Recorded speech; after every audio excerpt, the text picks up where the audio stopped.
Hi all you nobles and welcome back to my channel and my videos. I've been requested to do some reading and I have decided I will be reading a story for you guys today. Today will be a classic story from Oscar Wilde. It's called The Nightingale and the Rose. It's a very sad story, but I really like this story and I hope you will like it as well. I decided we will do some cozy reading, so I have prepared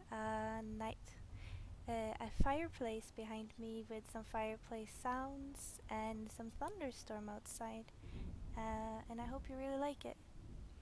So get your tea or your drink, whatever you want to drink, cuddle down in your bed and let me read you a story. Okay? Hi, let's go. The Nightingale and the Rose of Oscar Wilde. She said that she would dance with me if I brought her red roses, cried a young student, but in all of my garden there is no red rose. For her nest in the holm oak tree the nightingale heard him, and she looked out through the leaves and wondered. No red rose in all of my garden, he cried, and his beautiful eyes filled with tears. Ah, on a little things does happiness depend. I have read all the wise men have written, and all the secrets of philosophy are mine, yet for want of a red rose is my life made wretched. Here at last is a true lover, said the nightingale. Night after night have I sung of him, though I knew him not. Night after night I have told his story to the stars, and now I see him. He's dark. His hair is dark as the hyacinth blossom, and his lips are red as the rose of his desire, but passion has made his lace like pale ivory, and sorrow has set his seal upon his brow. The prince gives a ball tomorrow night, murmured the young student, and my love will be my company. If I bring her a red rose, she will dance with me until dawn.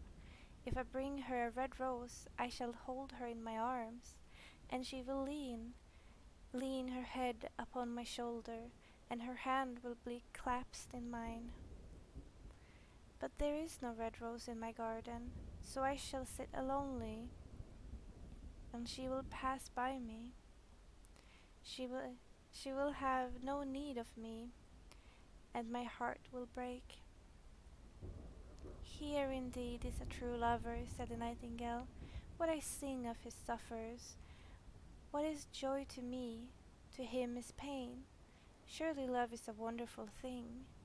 It is more precious than emeralds, and dearer than a fine opals. Pearls and pomegranates cannot buy it, nor is it set forth in the marketplace. It may not be purchased by merchants, or can it be weighed out of the balance of gold? Musicians will sit in the gallery, said the young student, and play upon their stringed instruments, and my love will dance to the sound of the harp and violin. She will dance so lightly that her feet will not touch the floor, and the courtiers will, in their gay dresses, will throng around her. But with me she will not dance, for I have no red rose to give her. And he flung himself down on the grass and buried his face in his hand and wept. Why is he weeping? Asked the green lizard as he ran past him with his tail in the air. Why indeed? Said the butterfly, who was fluttering about after a sunbeam. Why indeed? Whispered the daisy to his neighbor in a soft, low voice. He's weeping for a red rose, said the nightingale. For a red rose, they cried. How very ridiculous! And the little lizard, who was something of a cynic, laughed outright.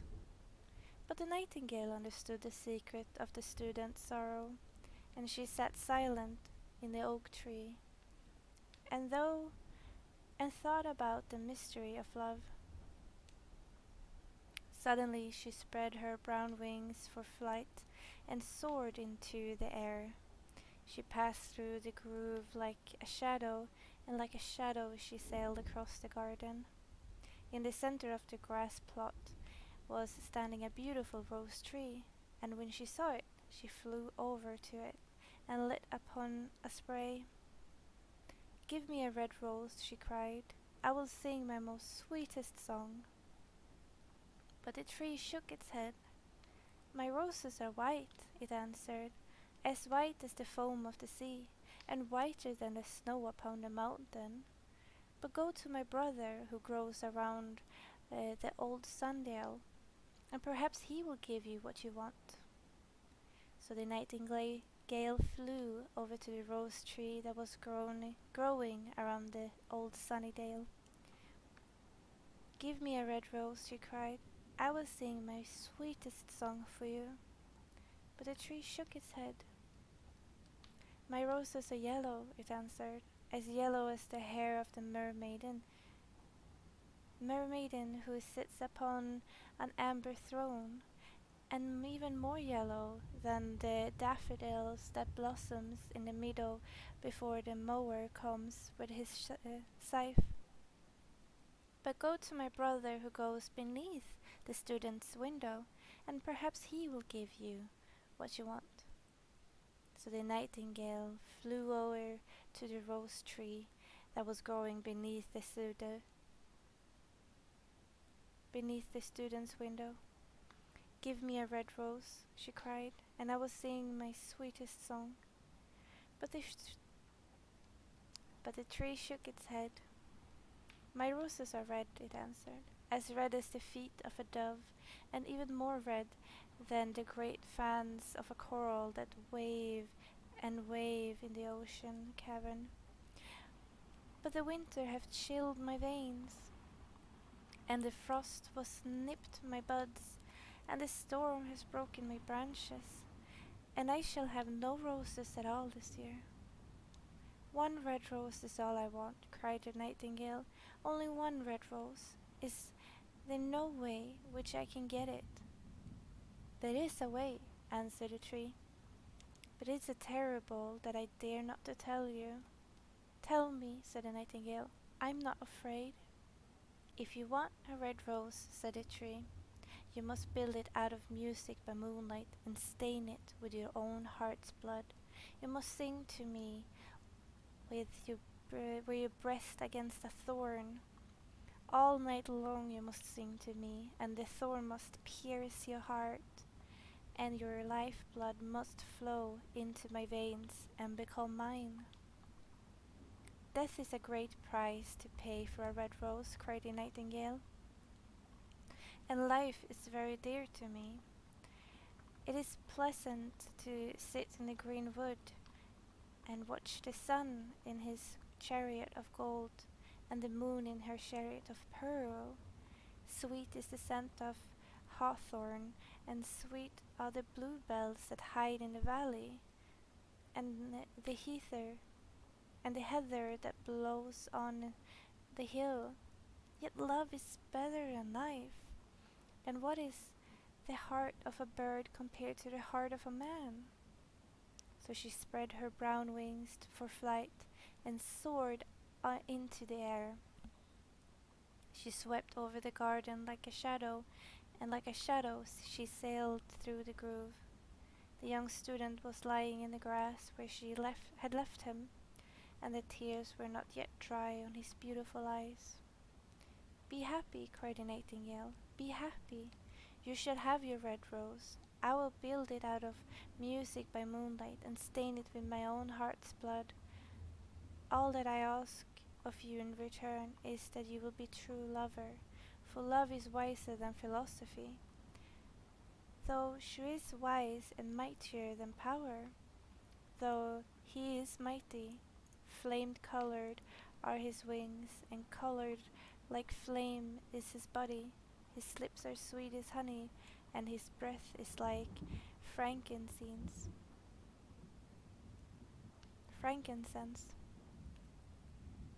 The student looked up from the grass and listened, but he could not understand what the nightingale was saying to him, for he only knew the things that were written down in books. But the oak tree understood, and he felt sad, for he was very fond of the little nightingale, who had built her nest in his branches. "Sing me one last song," he whispered. "I shall feel very lonely when you are gone." So the nightingale sang to the oak tree, and her voice was like water bubbling from the silver jar. When she finished her song, the student got lip and pulled a notebook and lead pencil out of his pocket. "She has form," he said to himself as he walked away through the grove. "That cannot be denied to her, but has she got feeling? I am afraid not.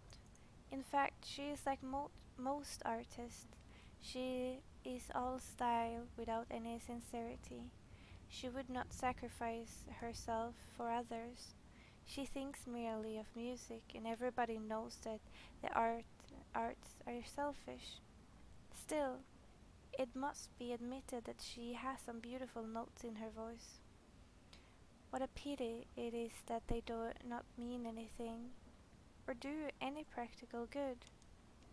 And he went into his room, lay down on his little pallet bed, and began to think of his love, and after a time he fell asleep. And when the moon shone in the heavens, the nightingale flew to the rose tree, and set her breast against the thorn. All night long she sang with her breast against the thorn, and the cold crystal moon leaned down and listened. All night long she sang, and the thorn went deeper and deeper into her breast, and her life blood ebbed away from her. She sang first of the birth of love in the heart of a boy and a girl, and on the topmost spray of the rose tree there blossomed a marvelous rose, petal flowing petal. A song followed song. Yale was it at first, the mist that hangs over the river, pale as the feet of the morning, and silver as the wings of the dawn. As the shadow of the rose in a mirror of silver, as the shadow of a rose in a water pool, so was the rose that blossomed on the topmost spray of the tree. But the tree cried to the nightingale to press closer against the thorn. "Press closer, little nightingale," cried the tree, "or the day will come before the rose is finished." So the nightingale pressed closer against the thorn, and louder grew her song. For she sang of the birth of passion in the soul of a man and a maiden. And a delicate flush of pink came into the leaves of the rose, like the flush in the face of the bridegroom when he kisses the lips of his bride. But the thorn had not yet reached her heart, so the rose's heart remained white. For only the nightingale's heart's blood can crimson the heart of the rose.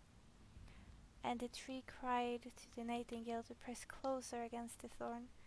"Press closer, little nightingale," cried the tree, "or the day will come before the rose is finished."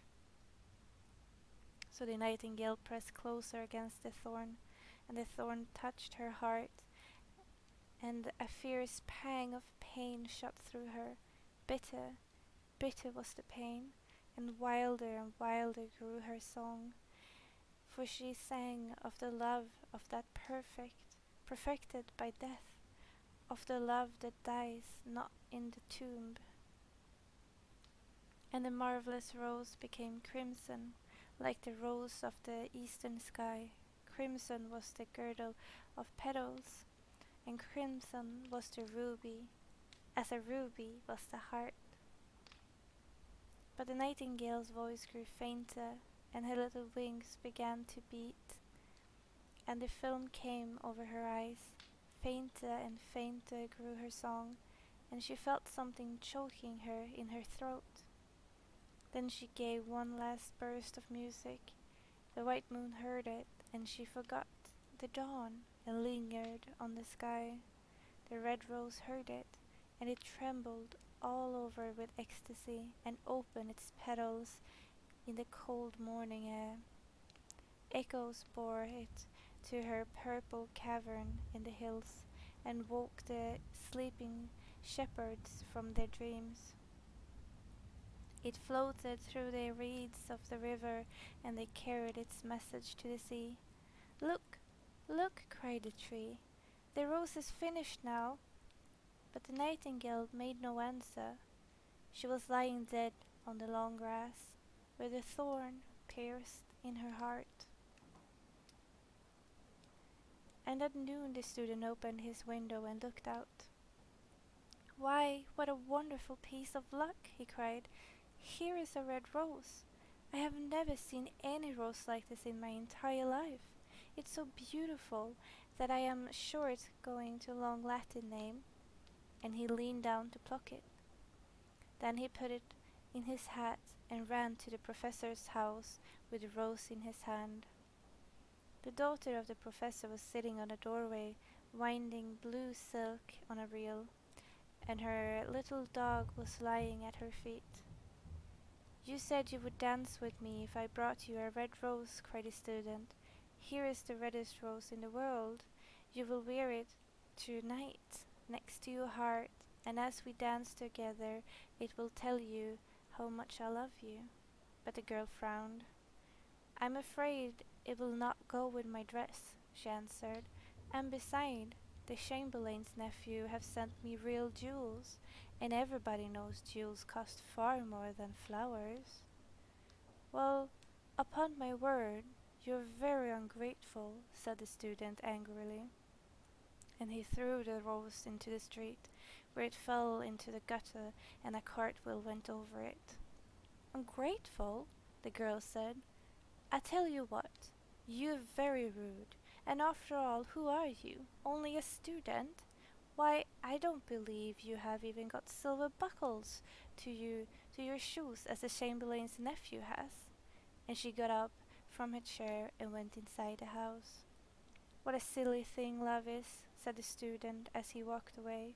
"It is not half as useful as logic, for it does not prove anything, and it is always telling one of the things that are not going to happen, and making one believe things that it's not true. In fact, it is quite unpredictable, and in this age, to be practical is everything. I shall go back to philosophy and study metaphysics." "I shall go back to philosophy and study it." So he returned to his room, pulled out a great dusty book, and began to read. The end. Wasn't it quite sad? I found it pretty sad. The nightingale gave her life in vain. She didn't really have to die. And what an ungrateful woman to do something like that. I hope you enjoyed it. And maybe we can do another book some other time. If you have any recommendations on a short story that you would like to hear, comment down below. And if you like videos like this, don't forget to like it and comment, and I will know that you enjoyed it, so we will make it more often. Thank you, and have a wonderful day or night.